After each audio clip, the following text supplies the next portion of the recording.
Well, our reading this evening is taken from the beginning of Philippians chapter 1, verses 1 to 11. Paul and Timothy, servants of Christ Jesus, to all the saints in Christ Jesus who are at Philippi with the overseers and deacons. Grace to you and peace from God our Father and the Lord Jesus Christ. I thank my God in all my remembrance of you, always in every prayer of mine for you all, making my prayer with joy, because of your partnership in the gospel from the first day until now. And I am sure of this, that he who began a good work in you will bring it to completion at the day of Jesus Christ. It is right for me to feel this way about you all, because I hold you in my heart, for you are all partakers with me of grace, both in my imprisonment and in the defense and confirmation of the gospel. For God is my witness, how I yearn for you all with the affection of Christ Jesus. And it is my prayer that your love may abound more and more with knowledge and all discernment, so that you may approve what is excellent and so be pure and blameless for the day of Christ, filled with the fruit of righteousness that comes through Jesus Christ to the glory and praise of God. Amen. Well, let's pray. Lord our Father in heaven, we do praise you for the way that you have built your church, how you have gathered in to your body people from every tongue, tribe and nation. Lord, we thank you for the way that you used Paul in those early days to spread your gospel, and how you established your church and established your church in Philippi. And we thank you for what we have read of the encouragement that Paul had in seeing that church growing, being knit together in love and being united in the work of the gospel. Lord, we pray then that this evening you would encourage us too. Lord, as we look back on your people in the past who you've called together to labour for the gospel and to labour for righteousness in society. Lord, we pray that as we think on these things, we may be encouraged ourselves and that we may be strengthened to do our work that you have called us to, and to be more of an encouragement to one another in that work, that we may too be able to say, as Paul did, speak of the great joy that we have in being joined together in your work. We pray for Richard. We ask that you bless him now as he speaks to us, that you would direct his words, and at the end of this day that you would give us attentive minds to learn from what he has to say to us. And we ask this in Jesus' name. Amen. Thanks, John. Well, I want to welcome our speaker tonight, Richard Turnbull. Richard is for those of you who don't know, the former principal of Wycliffe Hall, Oxford, a former member of the General Synod of the Church of England. He is currently the director of the Centre for Enterprise Markets and Ethics, but more importantly than any of that, he is also the chairman of the Christian Institute. And if that weren't enough, then I've had him here twice this year now to speak at these lectures. I did say last time he spoke 2 weeks ago that we do like to get our money's worth, and that's very much the intention.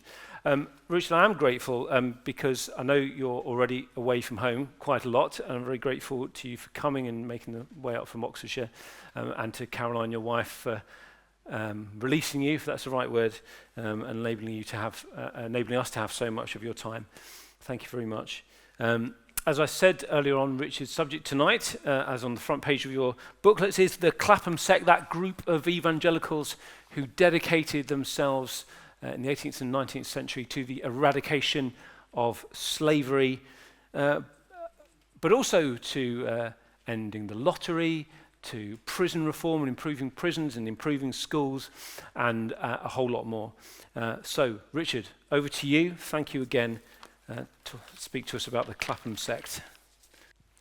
Kieran, thank you very much indeed, and good evening, and it's lovely to see all of you again, and I'm grateful you've come back after having to listen to me earlier in this series, but it's great to be here. John said in his prayer, and Kieran said in his introduction, we're talking about a group of people kind of knit together by love of God in the dedicated service of the gospel.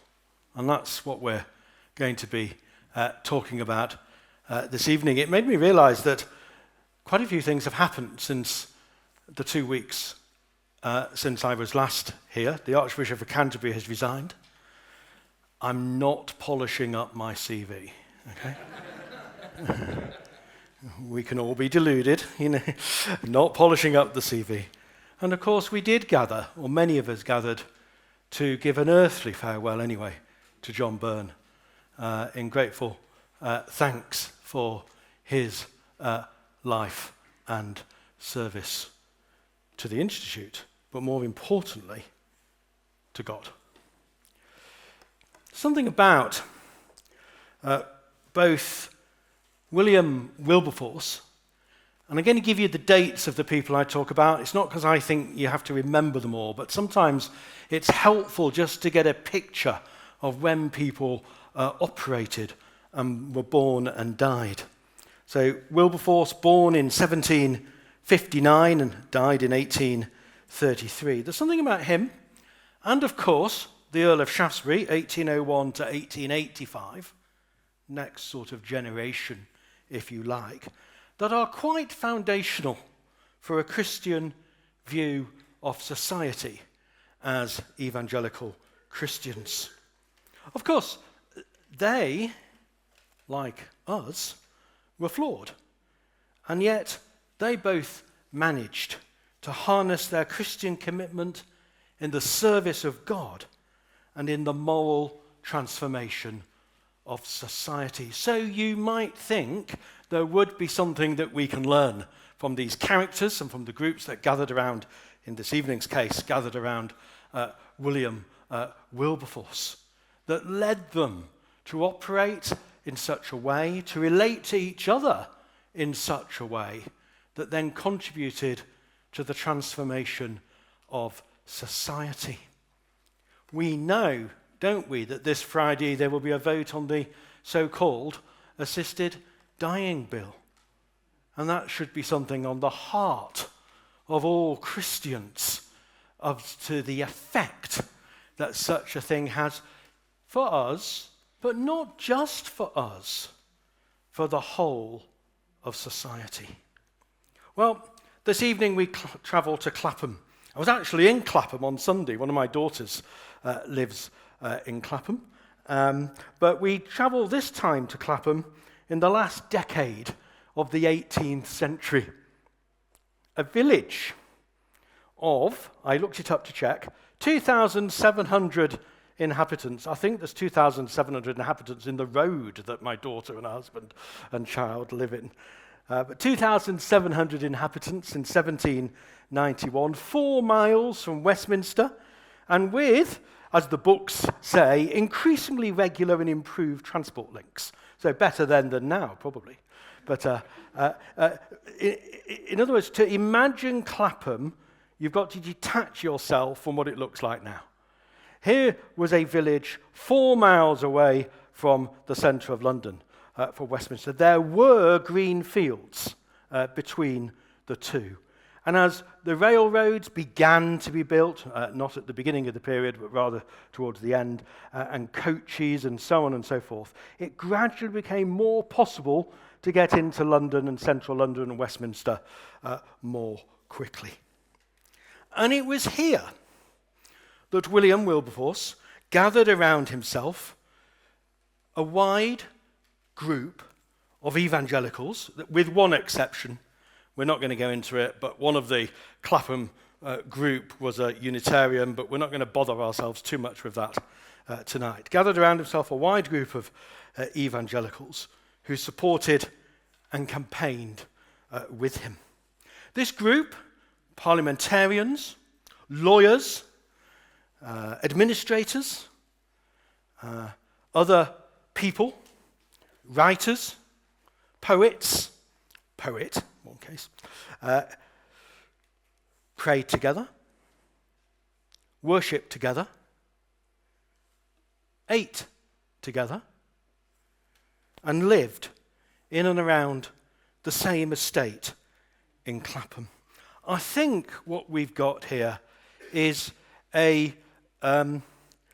living as a community rather than living in community. So we will go into that in a little bit more detail when we get into their interactions and relationships. Now, you may remember that when I was talking about the Holy Club between, in particular, John Wesley and George Whitefield, it was slightly more difficult because our topic was friendship, and they both loved and hated each other, if you remember. And so it was a slightly more difficult topic to deal with. But may you remember that the Holy Club began as a label given from outside, a term of division. Well, Wilberforce and other evangelical members of Parliament or in public life were often referred to by others as saints. That was the sort of terminology that was used. And in the same way that Holy Club was meant to be slightly derisive, so it was, those saints in Parliament. Wilberforce became an MP in 1780 at the age of 21. That's quite something, isn't it? The age of 21, becoming a member of Parliament, and then moving into that life of campaigning that we will refer to a little bit as we go through this evening. The term Clapham Sect, however, was neither used nor adopted by the Clapham evangelicals. The Holy Club was taken on as a name by Wesley and Whitefield and the others. They adopted it. The Clapham Sect never called themselves the Clapham Sect. If they called themselves anything, it was the Clapham Group. The Clapham Evangelicals occasionally would be used as a term. And the terminology Clapham Sect is largely inaccurate, but it has stuck. It was first used in the next generation in 1844. So the Clapham Group began to break up around 1808, so we're about just under 40 years after the ending of the group. And it was used in an article for the Edinburgh Review by a man called Sir James Stephen. Now, here's another complication of this period. People called their sons the same name as themselves. And there is a James Stephen we're going to meet as a member of the Clapham Group. His son, James Stephen, wrote an article intended to be a sympathetic article, and it's a useful article, informative, about his father's activities in Clapham.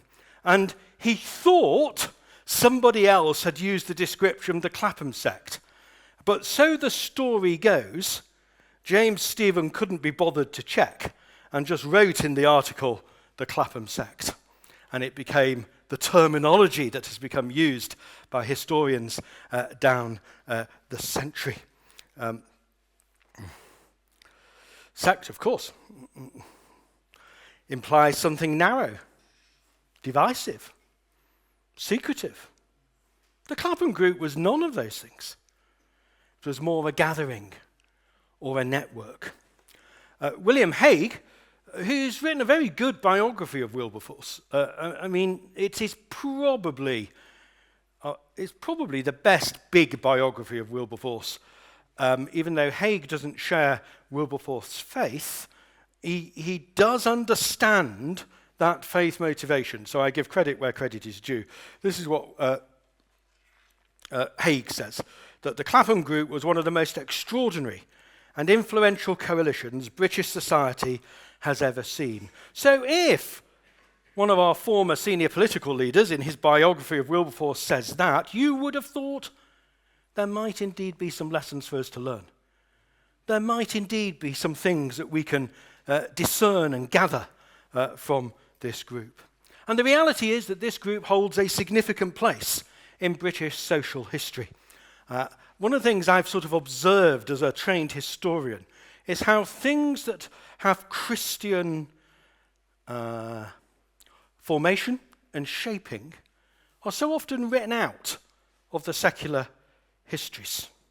And whereas we have to be honest with ourselves about our failings as well as our successes, the reality is that there are a significant number of aspects of evangelical and other, but evangelical Christian history that are fundamental parts and of fundamental significance to the history of this nation, to the history of this land. And I'm not saying we got everything right. I'm just saying it's fundamentally part of this country's history. The central element, of course, the Clapham Group, in not only, as Kieran was hinting at in the introduction, not only the abolitionist campaign, but also campaigning for moral improvement, moral welfare, moral principles in society, in philanthropy, and of course in the wider role of Christians in public life. I was listening, I'm not going to say who it was, because I know that this is going to be sort of publicly available, and I actually don't wish to be critical, but I was listening to a member of Parliament being interviewed on the assisted dying bill, doing quite a good job of why this particular individual was not going to support it, was then challenged on their faith and didn't answer from the point of view of faith. And it wasn't that I didn't understand how difficult it was for the individual. Of course it was difficult. You're on the BBC radio and they're putting difficult questions to you. I just wanted to hear that actually this person owned their faith position and agreed with pretty much everything else that MP said. But that's the difference. And one of the lessons I think we can learn from the Clapham Group tonight, from Wilberforce, from your Shaftesbury's, from all of the group I'm going to introduce you to, is owning our faith in the public square. Being honest about what we do believe and not hiding it or brushing it under the carpet. So the Clapham Group or the Clapham Sect, this is their story. So the name most usually associated with Clapham is of course that of William Wilberforce. However, to understand the origins of the Clapham Group, we need to set Wilberforce aside for the moment and turn to another family, the Thorntons. Now the Thorntons were a wealthy merchant family. Interestingly, they originated in Hull, which is the same city where Wilberforce and his family came from. And the Wilberforce family were merchants, and the Thorntons were merchants. Now in Hull, if you were a merchant, you traded with the Baltic nations, so you weren't involved in slavery. That's you're on the wrong coast for that. So wealthy merchant family, and the Thorntons moved from Hull to Clapham, and it was in Clapham in 1720, so probably 60, 70 years before the period we're really concentrating on. And John Thornton was born in Clapham in 1720. John grew up and gradually inherited the wide range of the family business interests. I suppose he didn't have to pay inheritance tax. There was not much religious conviction until he married Lucy Watson, who came from a dissenting family and took her faith seriously. So we're just going back here to two people coming together in marriage, one having a slightly cultural sort of faith, the other having a more committed faith. And over time, that faith began to have influence on John. Interestingly, he became much less, I can absolutely understand this point, he became much less interested in the Church of England and much more interested in independency and the dissenting congregations as they were known over time. In their first year of marriage, Lucy was dangerously ill. Now, you've got to remember, of course, that in those days, dangerously ill today is life-threatening, but I mean, in those days, dangerously ill and life-threatening could lead to the end of your life in hours. There wasn't the same degree of medical intervention that we have. This drove John Thornton to his knees. It drove him into a spiritual crisis. Here he was, a sort of vaguely Anglican, cultural sort of Christian, had married someone of real faith who was now seriously ill, and it drove him to his knees, calling out to God for the restoration of his wife. And that led to his conversion to evangelical Christianity. And so Thornton set about the work of spreading the gospel. He supported the revival that we talked a little bit about in the session on the Holy Club. He allowed Whitfield to preach from his house. He financed the printing and distribution of Bibles and supported social outreach to prostitutes and to those who were in debt. In 1760, this man was born, Henry Thornton. Now, Henry is the significant member of the Thornton family for our specific story about the Clapham group or the Clapham sect. Look at his date, 1760.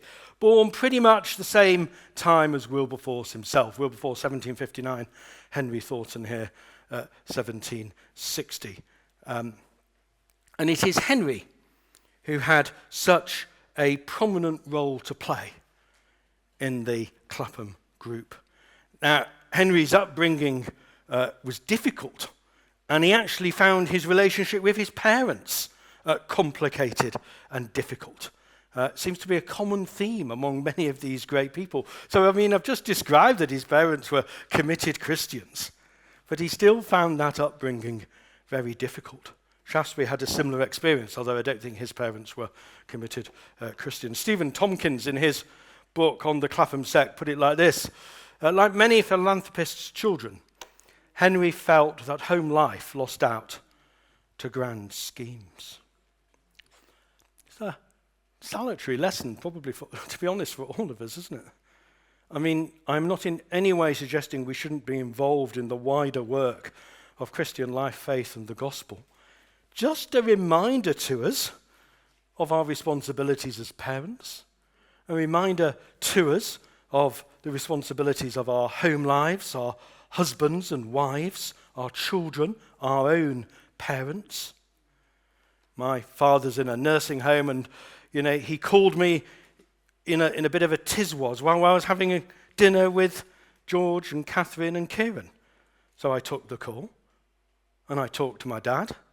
I then messaged my wife to deal with the situation that was going on, and I sat back down at the dinner, reminding myself to honour my father and mother, not to be annoyed that he'd called. He's 96, not to be annoyed that he'd called while I was doing Christian work. I've gone off at a tangent, but you understand the point that I'm trying to get over. In the case of Henry Thornton, it was the household nurse, Mrs. Walker.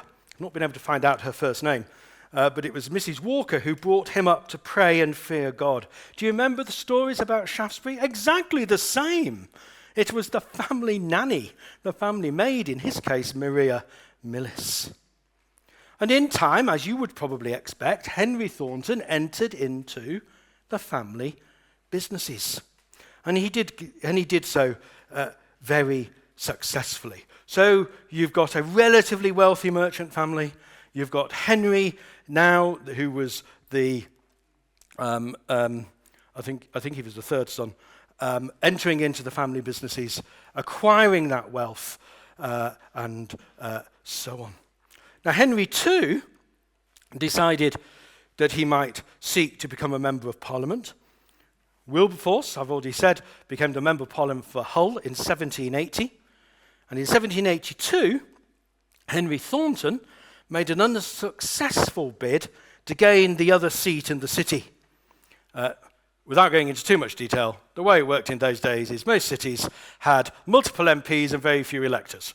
So 2 MPs in Hull, 1,500 electors. That was quite a lot, actually, 1,500. 2 MPs, 1,500 electors. If you wanted to get elected, you basically had to pay off the electors. Lord Shaftesbury, in his diary in 1825, complained about the cost of having to fund the beer to the electors of Woodstock.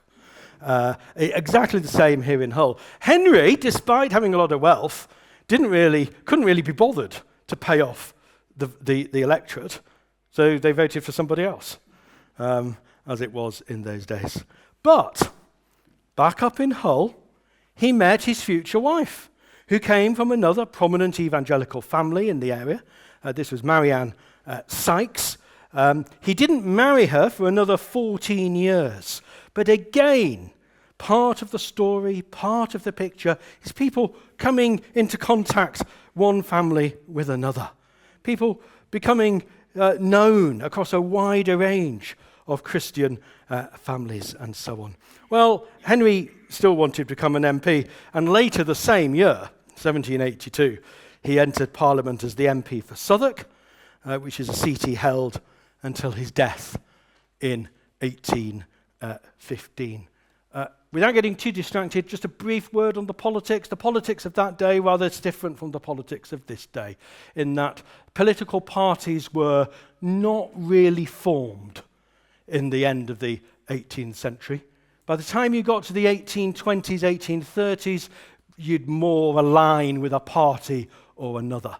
In this period, you're more likely to align with a person like William Pitt or Lord North.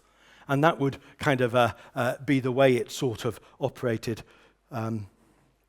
Thornton, becoming the MP for Southwark, became a successful businessman, a successful banker.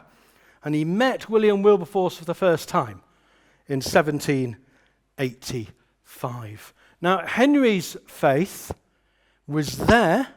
He'd been formed in an evangelical family, but it had begun to drift away.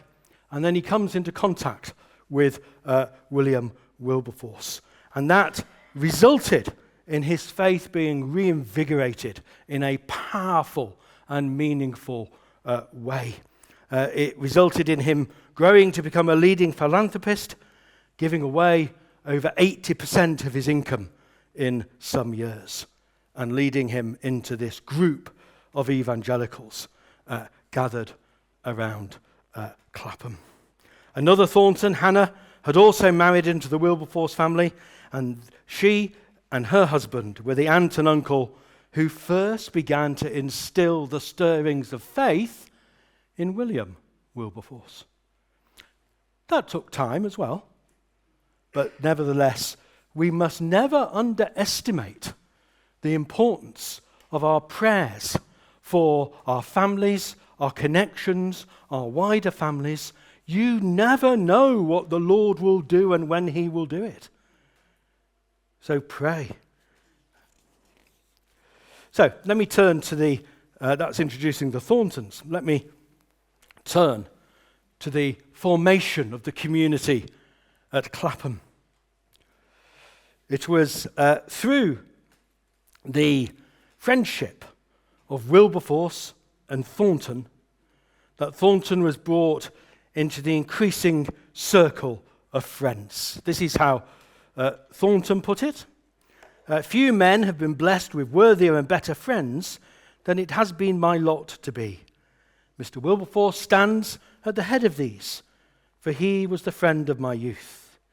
It is chiefly through him that I have been introduced to a variety of other most valuable associates. It's written in the sort of language of the day and the links and the connections. But again, it's just trying to convey something about how these people came to get to know each other and the influence they had one on another through their friendship and through their common love for God.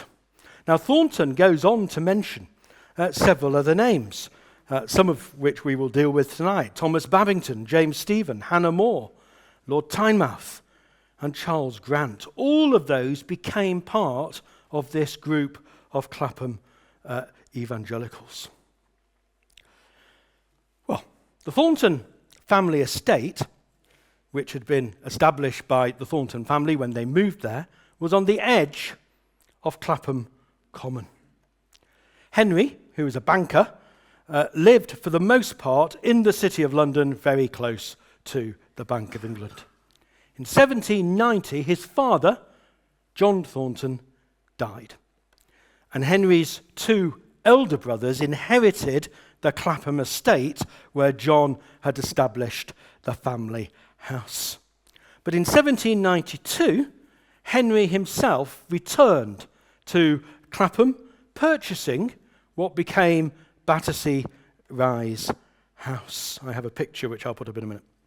He immediately set about expanding the house to 3 times its original size. In fact, let's put the picture up, and then you can see as I describe it. It began just as that bit in the middle, and you can get some pictures just of that bit in the middle. It doesn't exist anymore. It's been demolished.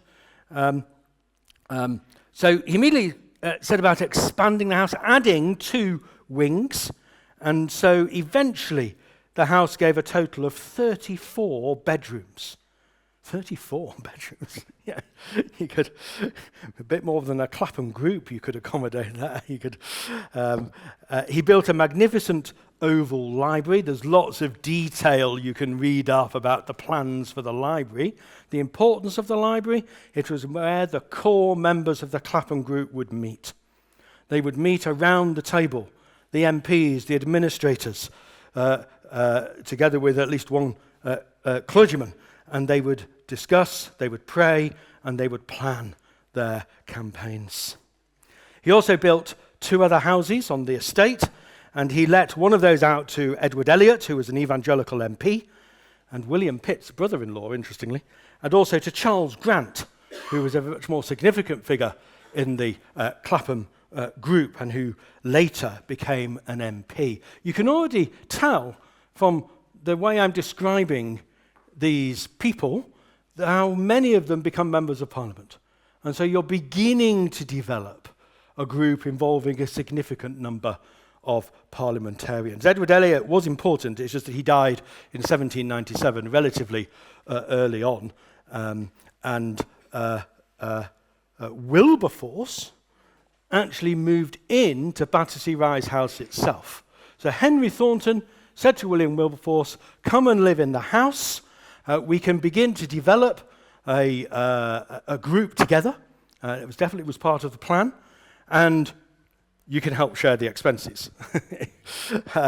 And Wilberforce remained in the house itself until his own marriage to Barbara Spooner in 1797. That was the same year that Edward Elliot died, and so the married Wilberforces moved into Elliot's house on the campus, on the estate.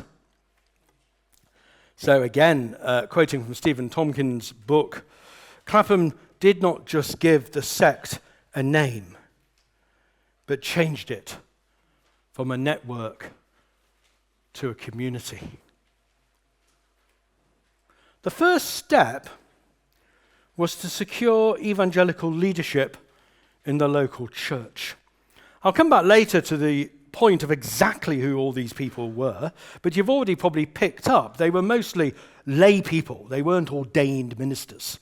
And yet this group also recognized to be effective they needed the leadership and the guidance of a evangelical minister.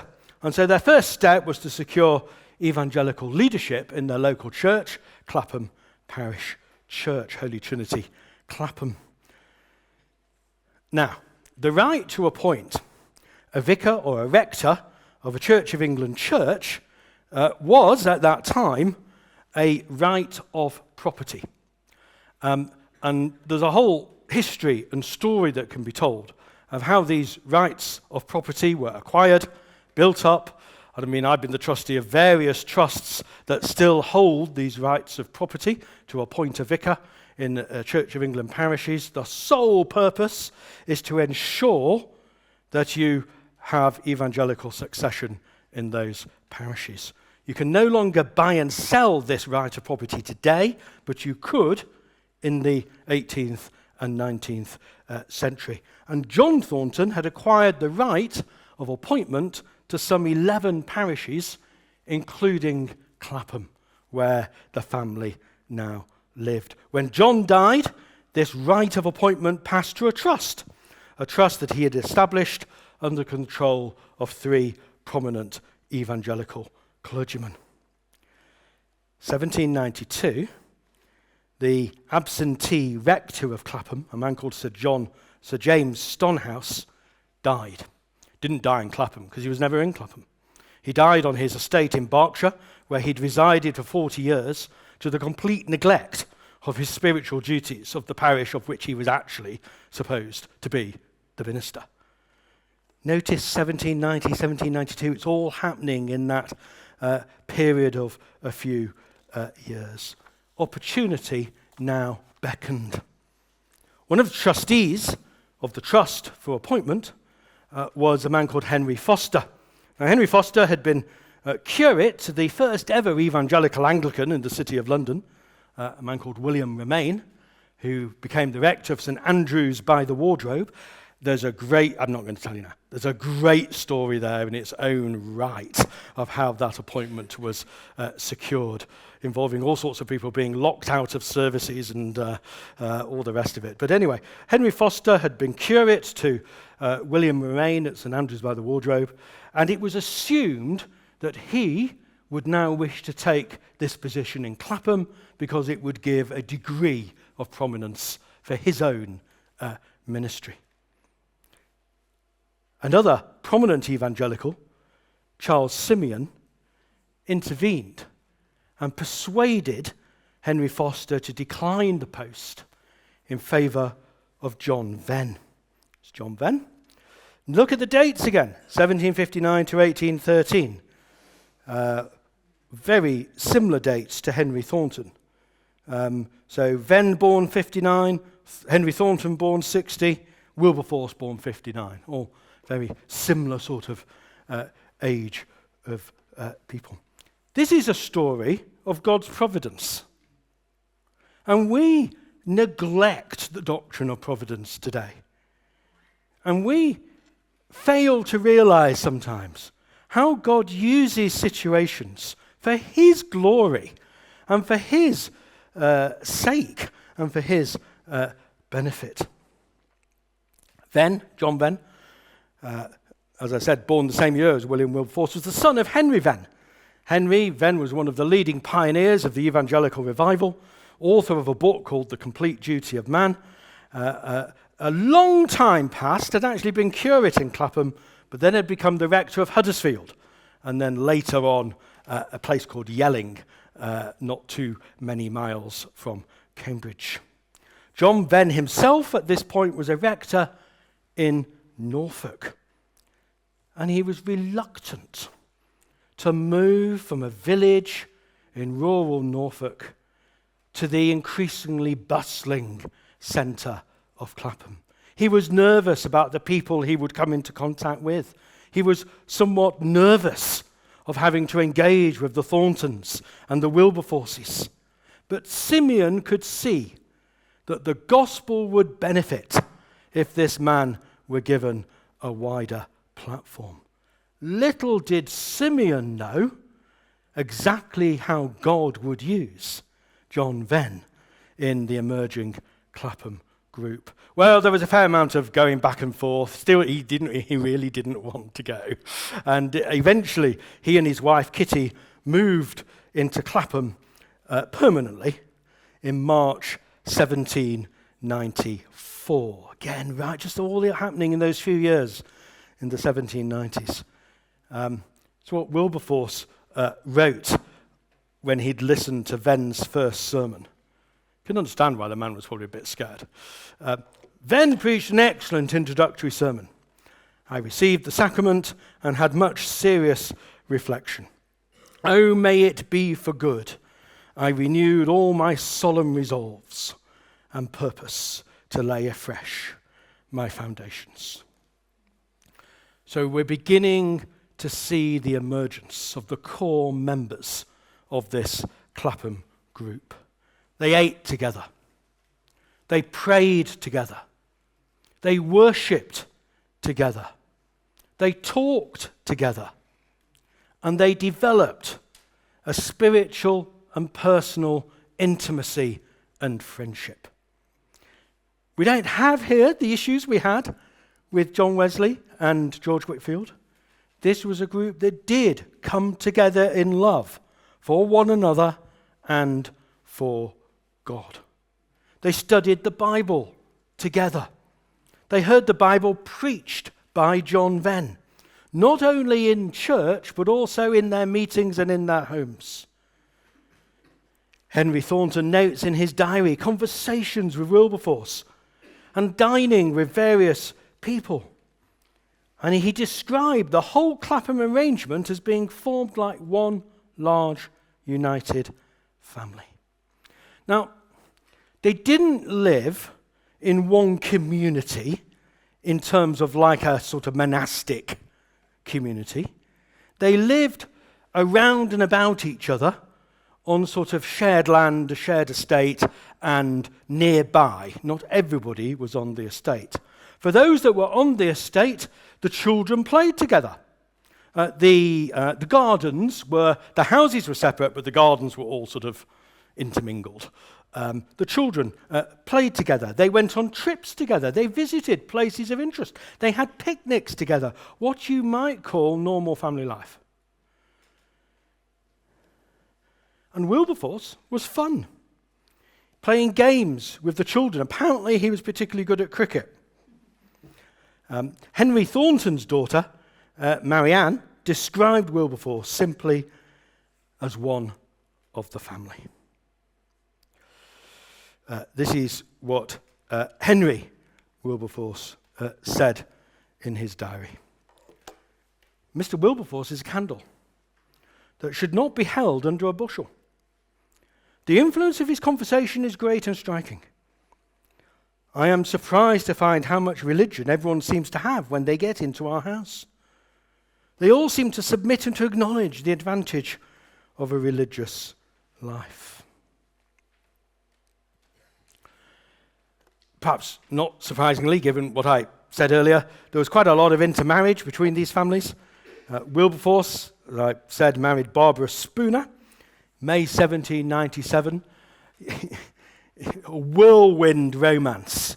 He proposed after 8 days of courtship, 8 days of dating, I suppose we'd say today, wouldn't we? I don't know the terminology. I'm old. I don't really know what youngsters' terminology is used these days. But 8 days of courtship, of dating, of going out together, however it gets described. Wilberforce's friends panicked. They thought, this cannot be a good idea. And Thomas Babington, became one of the Clapham group, became a member of Parliament, tried to talk Wilberforce out of it and succeeded and left the meeting with Wilberforce thinking, thank goodness, I've managed him to talk him out of being so precipitate. But the letter, it was all done by letter, proposing marriage, not only had already gone to Barbara, she'd replied and she'd accepted. The Wilberforces had 35 years of deeply happy marriage and 6 children. I'm not saying we all copy the exact same pattern. I'm saying we trust in the providence of God and that we trust in the Lord to act. And in this case, having brought the Wilberforces together, they had 35 years of marriage. Clapham is now becoming an evangelical centre. The group was defined and united above all by a shared commitment to both vital Christianity, as it was called, and practical Christianity.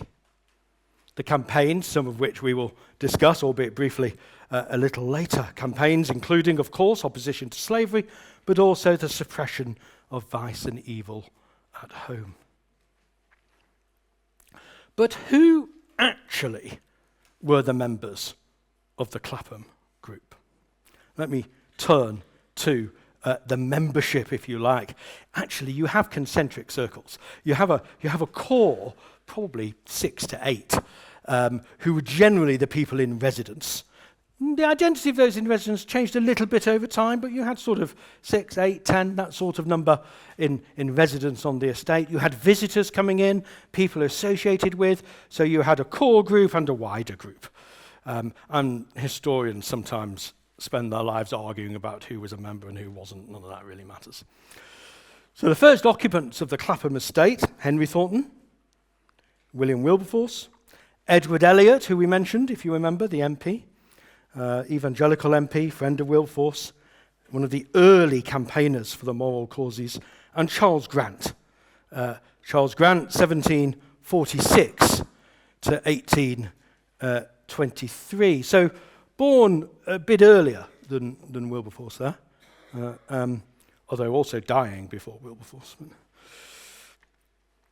So Grant is one example of a key Clapham participant, member of Parliament and a skillful administrator. And Grant brought the Clapham group into an inextricable link with the East India Company, which also then played a key part in forming and shaping the group's missionary outlook. Grant, hence in the name, was a Scotsman. He had a religious upbringing, but it didn't really stick.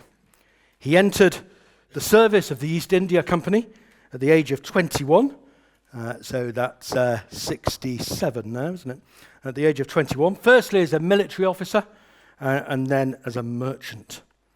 He married, but in 1774 to 1776, he himself was plunged into a spiritual crisis.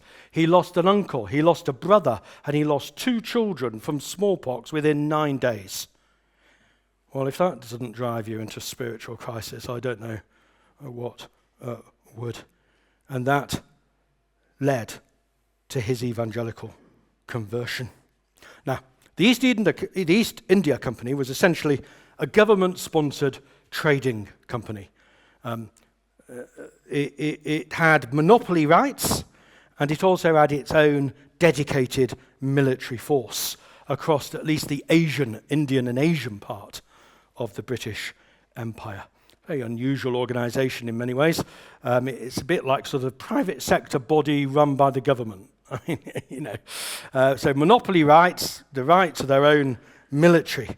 And the question which arose in the history of the East India Company, and the question which brought Charles Grant and William Wilberforce together, was whether the company should enable Christian mission, whether the East India Company should assist and enable the mission of the gospel in India and elsewhere as an essential and integrated part of its own purposes. And Grant was in India in a lucrative trading post representing the company, but he decided in this debate he could better influence events from back home in London. And so that's when Grant returned from India to London, returned to the Clapham estate, immediately linking into the Thorntons, moving on to the estate in 1792, and then becoming close friends with Wilberforce and the other Clapham evangelicals. Now, the company charter, the East India Company charter, was due for its regular 20-year renewal in 1793. Basically, every 20 years, Parliament had to renew the charter of the East India Company. Grant and Wilberforce worked together to draft what were known as the pious clauses.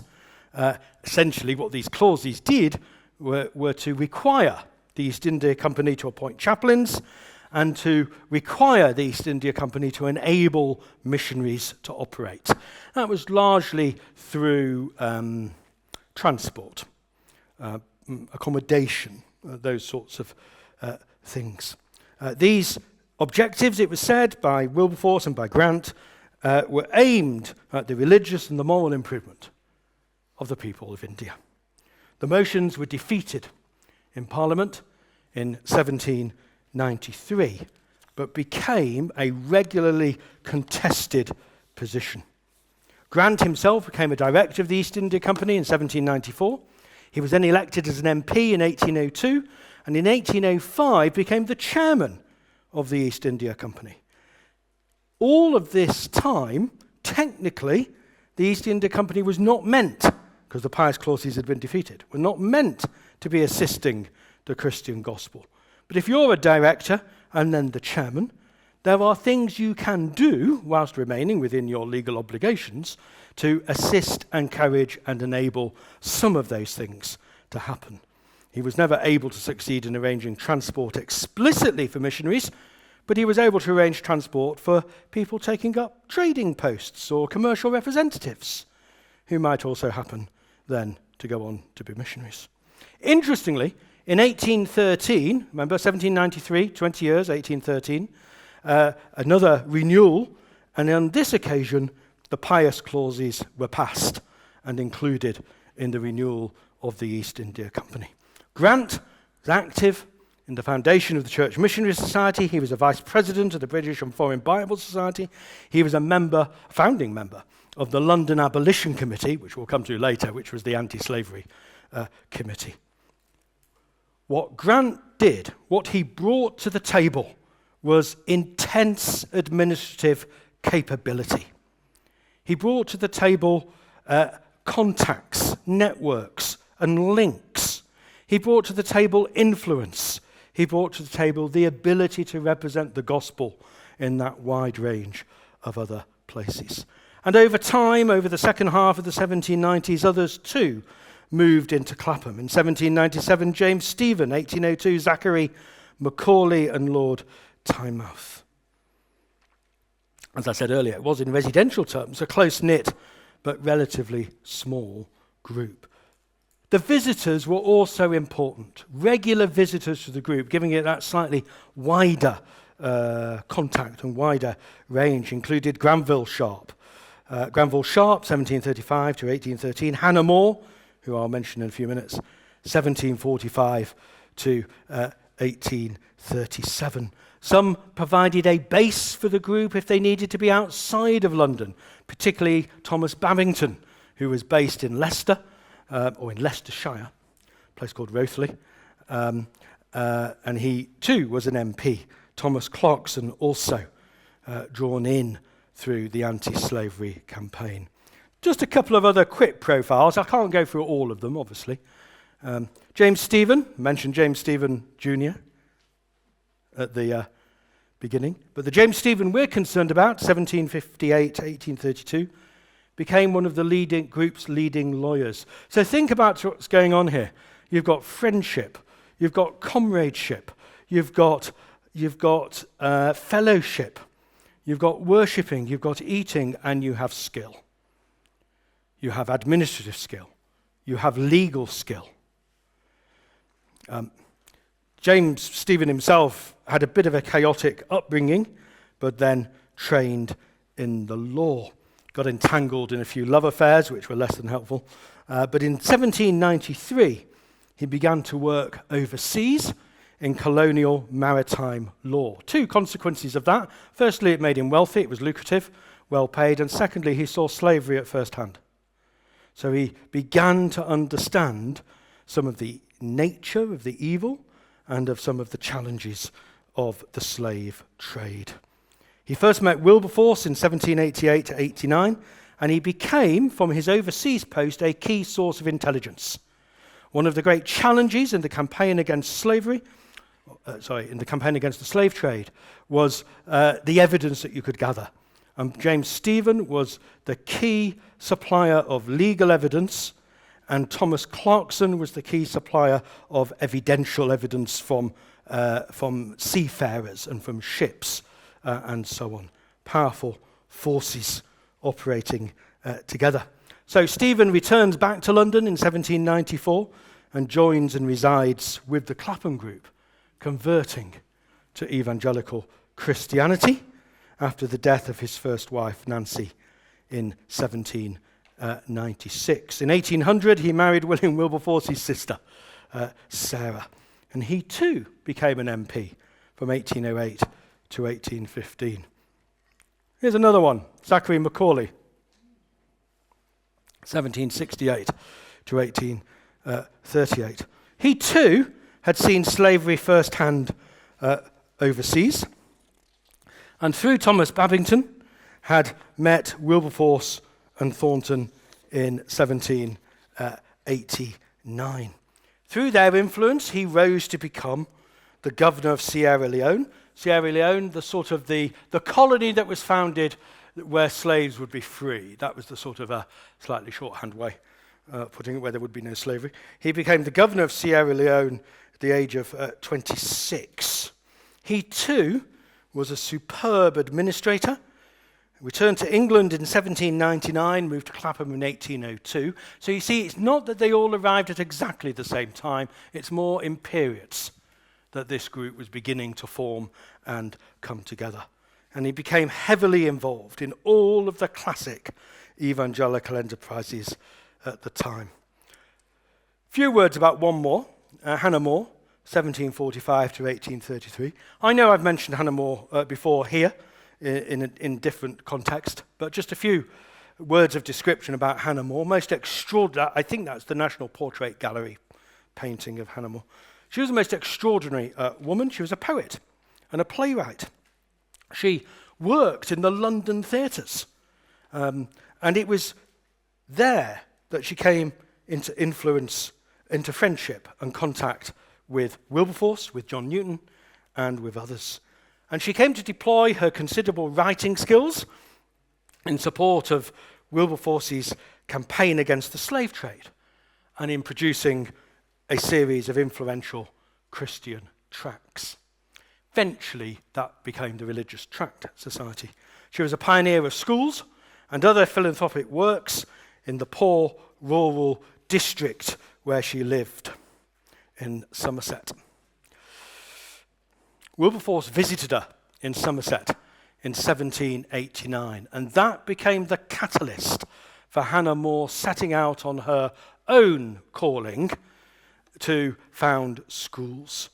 So she began the distribution of cheap religious material, she wrote anti-slavery poetry, and because London was the other place where she operated, she became a regular visitor to Clapham.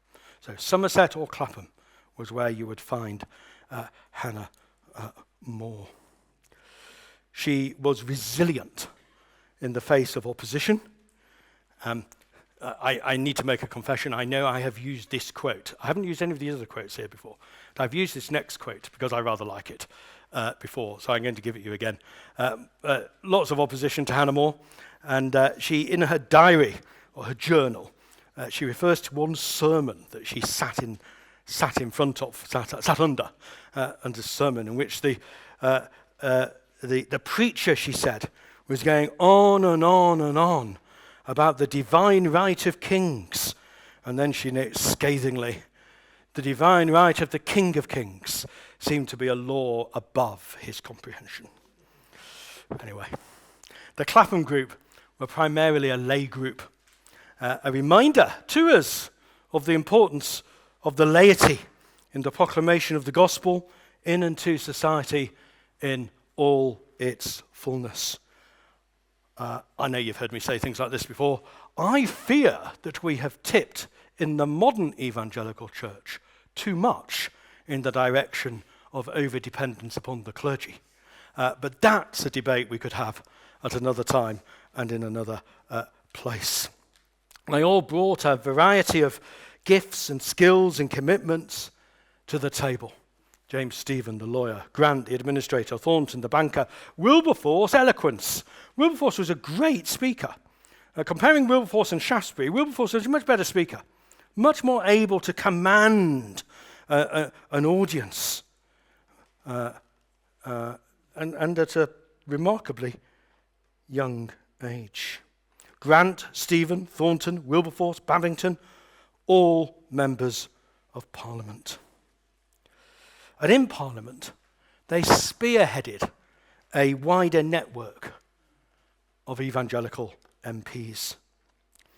They also worked with others, especially in relation to abolition, Several of them had very close ties to the Quakers, who were leaders and early pioneers in the abolitionist movement, and more Christian than might be usual today, I sort of add. So the group was defined by this commitment to both the faith of Christianity, the faith of evangelical vital religion, and practical outworking of the faith on the ground.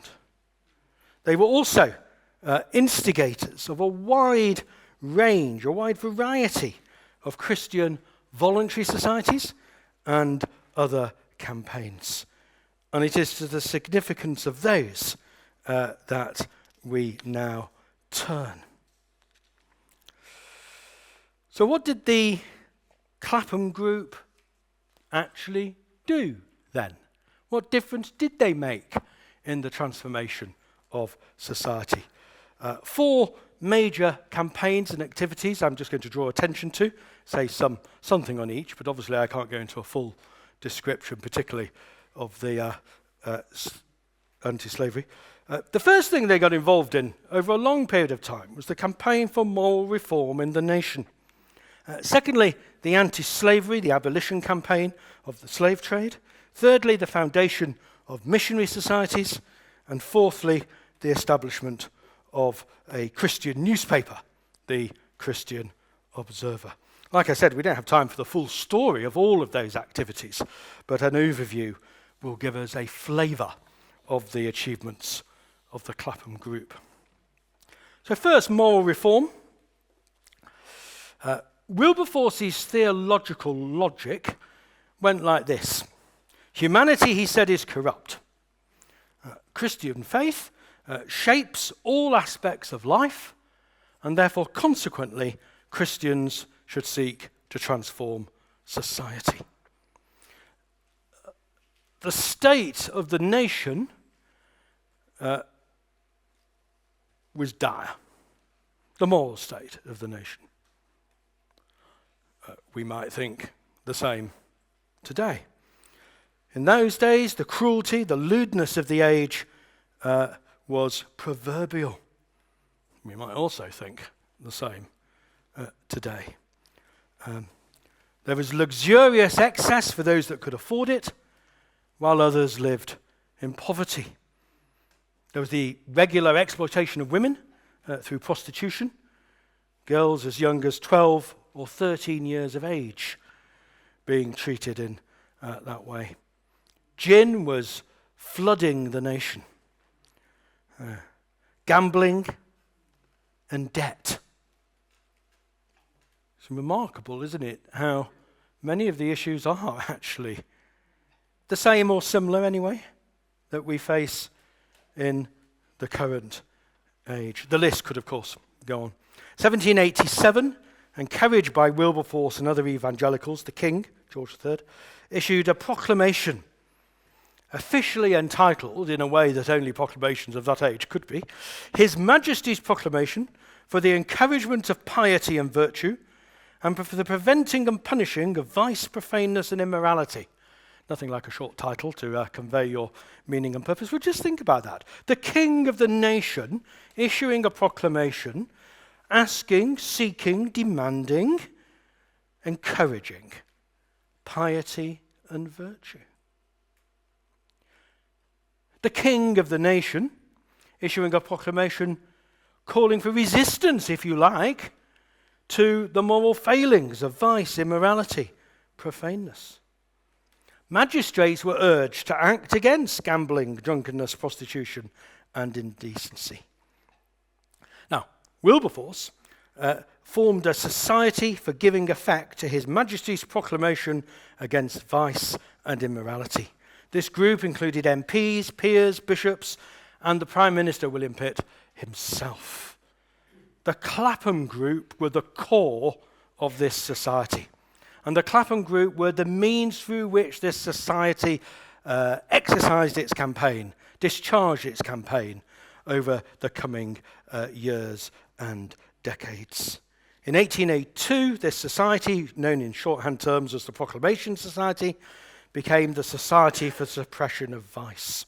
And throughout the early decades of the 19th century, this group remained the evangelical spearhead, bridgehead for campaigning on matters of indecency, obscenity, obscene articles and publications, and so on. And eventually that led to the Obscene Publications Act of 1857. Gambling, too, was a focus, including a successful campaign against the National Lottery. Yes, gambling. Does anyone here think gambling is not a moral issue for the nation today? I doubt it. I've seen, as a minister, I've seen people's lives ravaged by the addiction to gambling. So, moral reform. Secondly, I haven't got this in the same order, but I've gone to number 3 on that list. Missionary work. The Clapham evangelicals viewed the formation of an overseas missionary society, admittedly under the auspices of the established church, as essential to their vision. Transformation was both social and spiritual. Now, without going into the entire history of the missionary movement, in shorthand terms, you've got William Carey founding the Baptist Missionary Society in 1792, and then in 1795, the London Missionary Society, the first of the interdenominational mission societies, founded, but in the case of the LMS, certainly at that point with mixed success. Henry Thornton provided the finance, and on the 12th of April 1799 at the Castle and Falcon Inn in Aldersgate Street, same street where John Wesley had his heart strangely warmed in 1738, a group met to form the Society for Missions to Africa and the East, which was later renamed the Church Missionary Society for Africa and the East in 1812.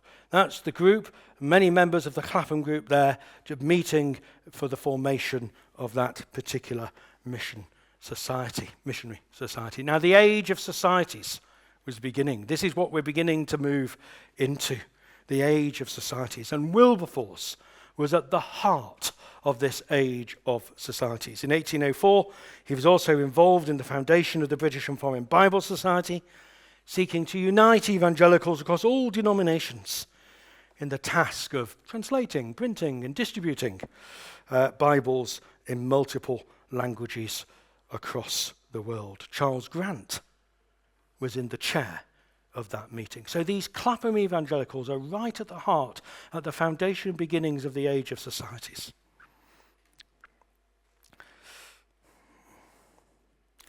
The Bible Society was always close to the evangelical heart, indeed to that of William Wilberforce himself. Thirdly, the establishment of a Christian newspaper.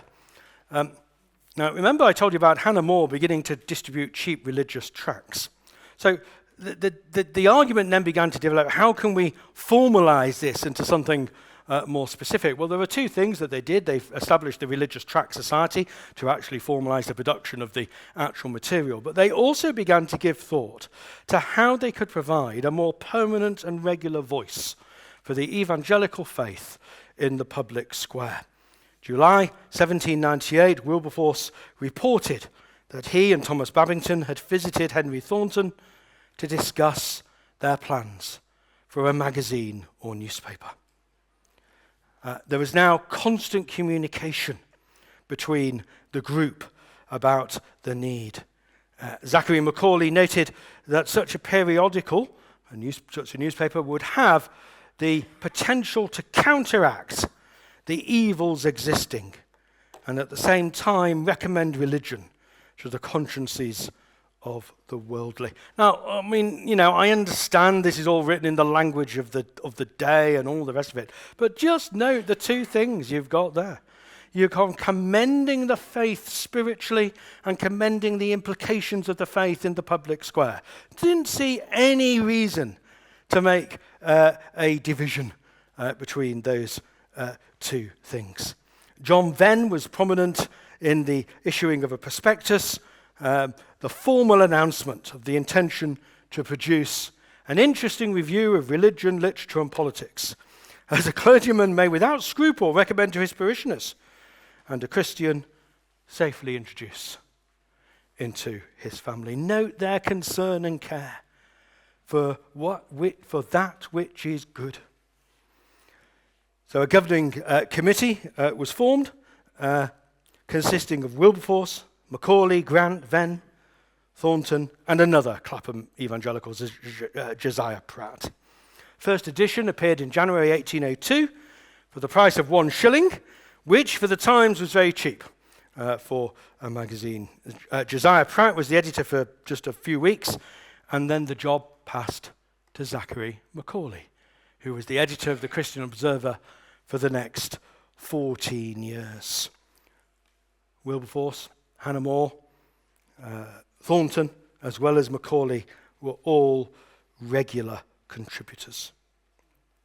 Well, the Christian Observer was successful, establishing itself as the leading voice for evangelicalism in the first quarter of the 19th century.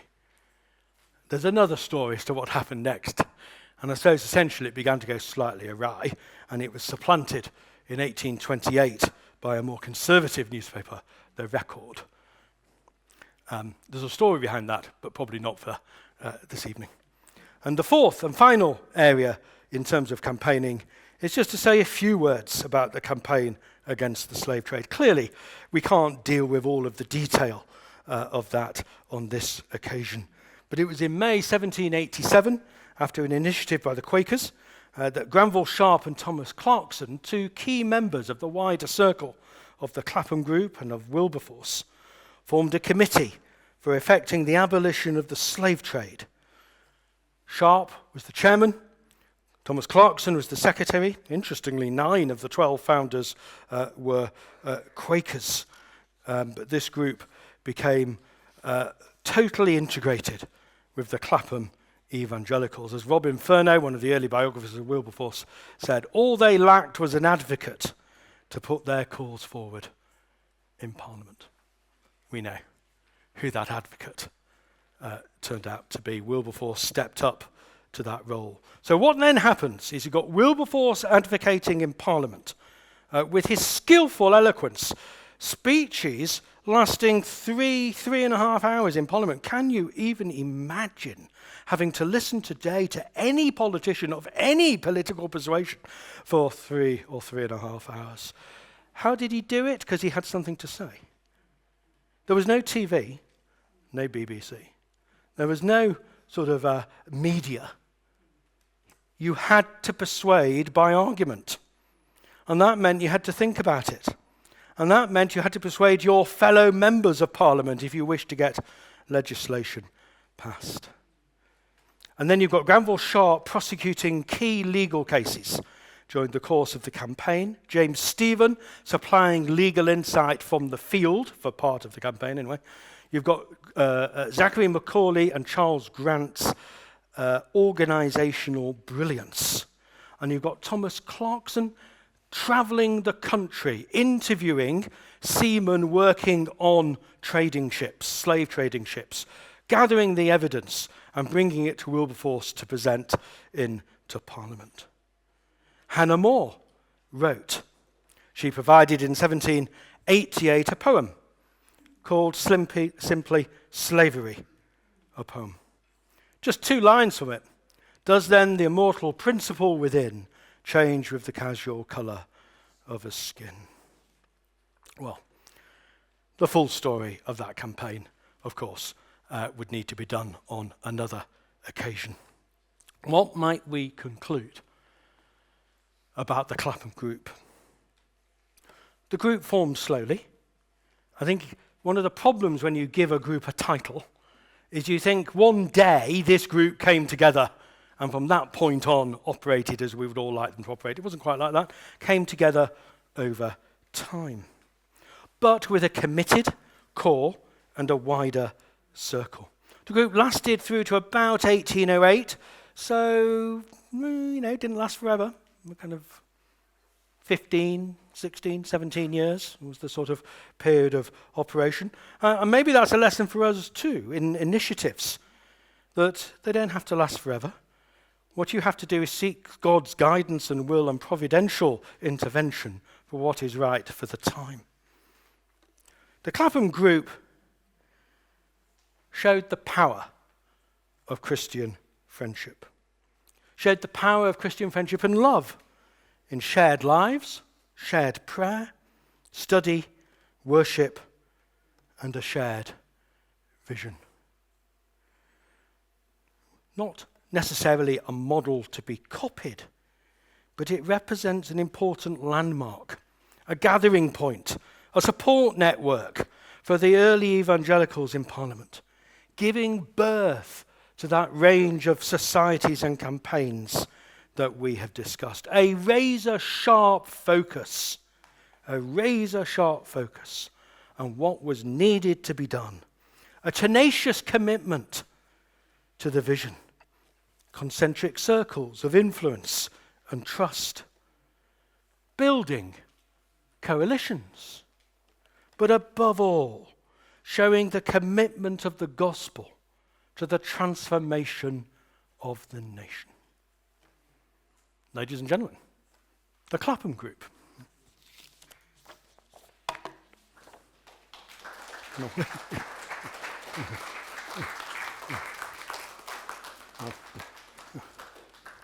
Excellent, very worthy of a round of applause. Thank you for that. Unprompted, I should say. Yeah, indeed, yes. Well, there's, as we'd like to do, there's a chance for you to ask some questions just now while you're gathering your thoughts.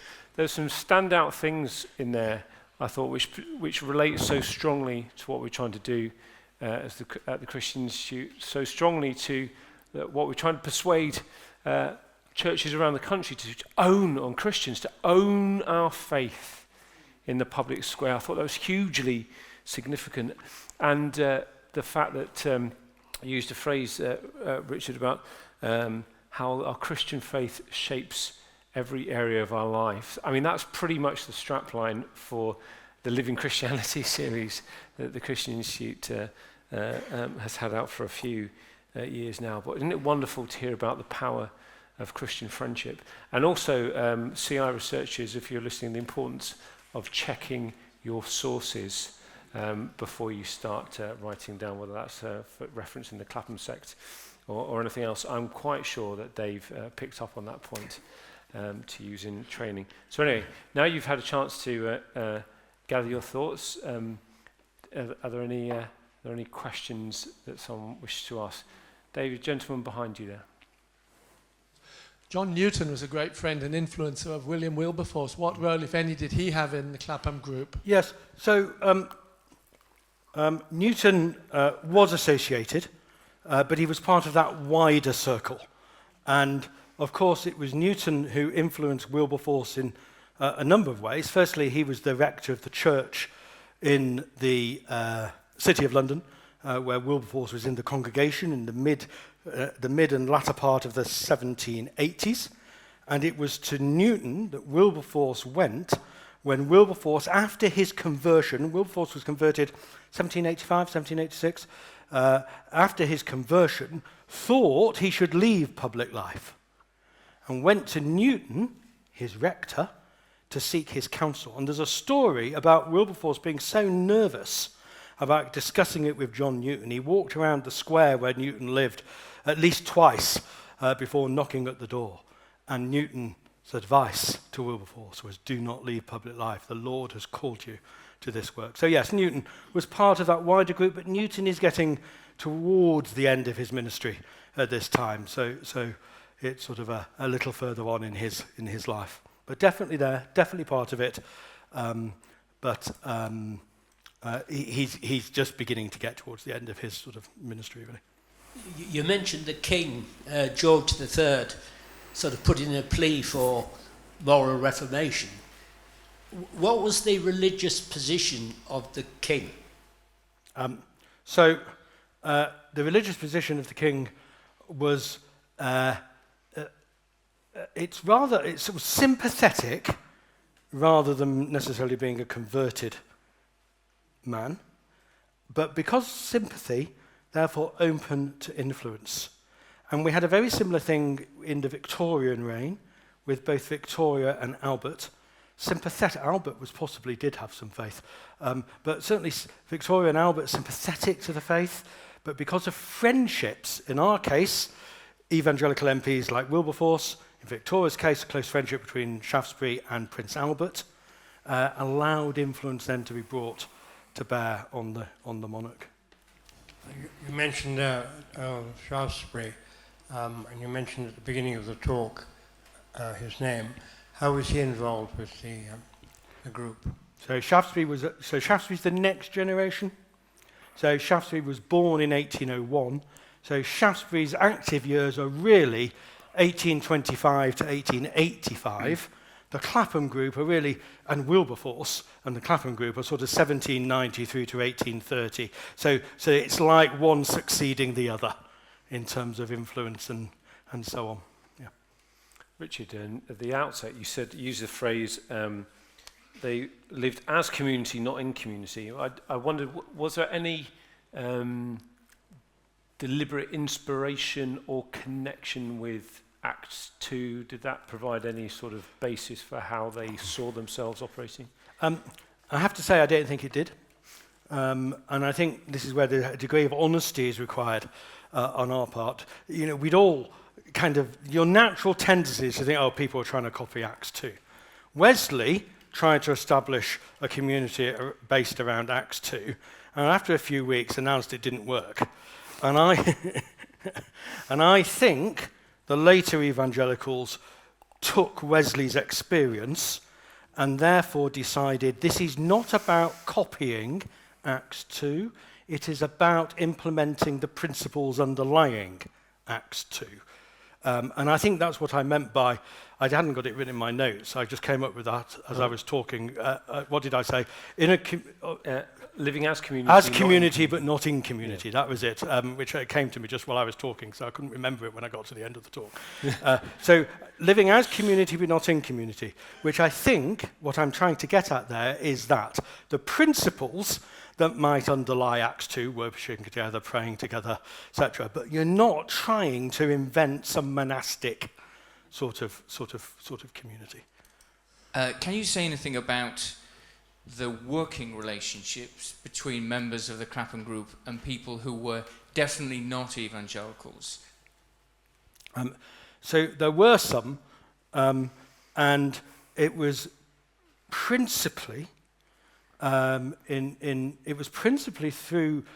I mean, it's quite odd in some ways, looking back with our modern eyes. It was principally relationship with the Quakers.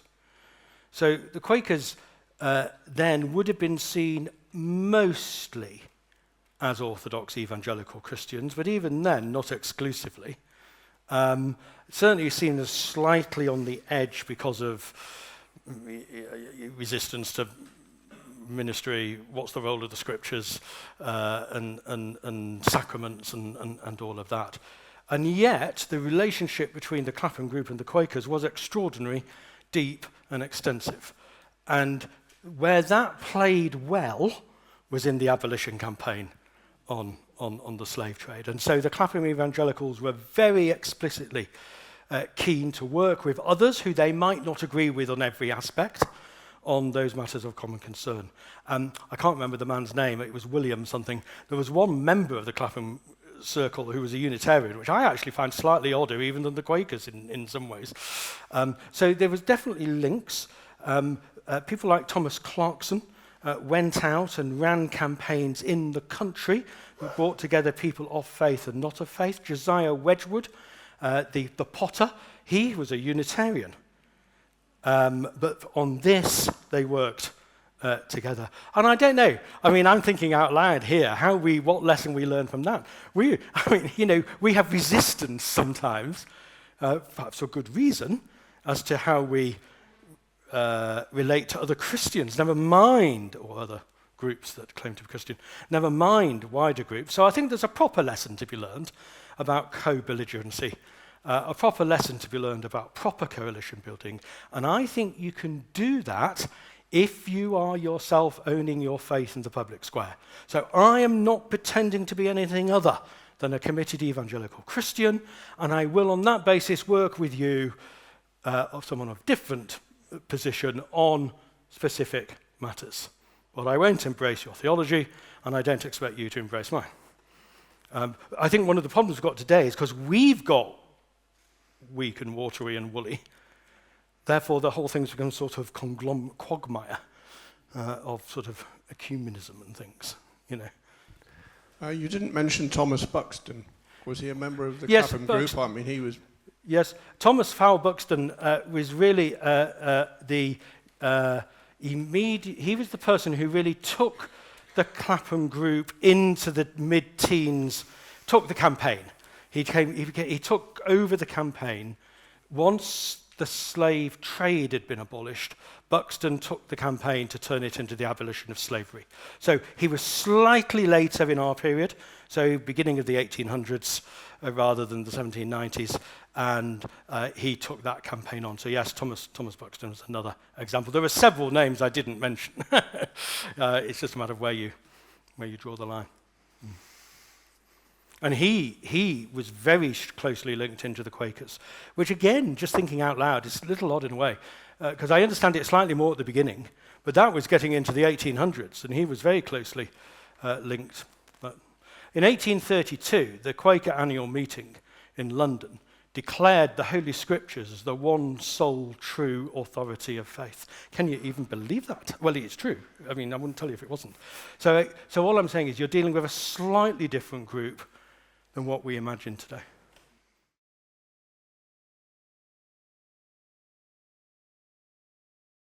For more great content, like, subscribe, and hit the notification bell.